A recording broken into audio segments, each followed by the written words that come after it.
Asante. Tulikuwa na leo tumekuja hapa nikiwa nimeandamana na mawaziri, familia, wa DCI na wale wengine ambao tulikuwa tujue ni kwa nini mwenda zake alituacha kwa ghafla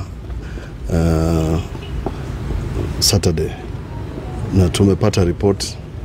Wakati tulikuja hapa Jumamosi tulikuwa na wasiwasi na maswali ambayo tulikuwa na yamejibiwa. Swali la kwanza, kulikuwa na alama ilikuwa hapa kwa kichwa ambayo ilikuwa inatutia wasiwasi, alafu ukiangalia sura yake ulikuwa unaona kuna upungufu wa damu. Kwa hivyo maswali haya yamejibiwa kwamba roho yake ilipasuka na ikafuja damu, na inawezekana wakati jambo hili lilikuwa linaendelea ndio alikuwa anafanya, alikuwa anahisi kwamba ako na kitu tunakiita na kimombo gas. Alikuwa ameanza kufuja na inawezekana pia aligongwa wakati aidha kizunguzungu akipatwa na hiyo janga, ndio alama ilikuwa inaonekana kwa kichwa.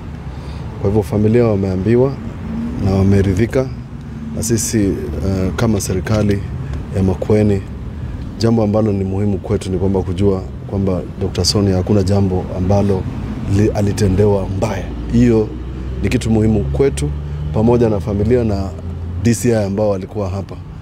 Kwa sababu mtu akifa ghafla kitu kama hiyo, maswali mengi yameibuka. Nimepigiwa simu na watu wengi sana, magavana, PSS, mawaziri ambao walifanya na Dr. Sonia, na ni vizuri tumepata majibu, ili pia familia ambao wako hapa na marafiki wapate ridhaa ama wapate consolation kwamba hakuna jambo mbaya lilifanyika kwa mtu wao. Na sisi kama serikali tujue kwamba ni jambo ambalo linatokana na maradhi ambayo yalikuwa mwilini tangu miaka 12 iliyopita.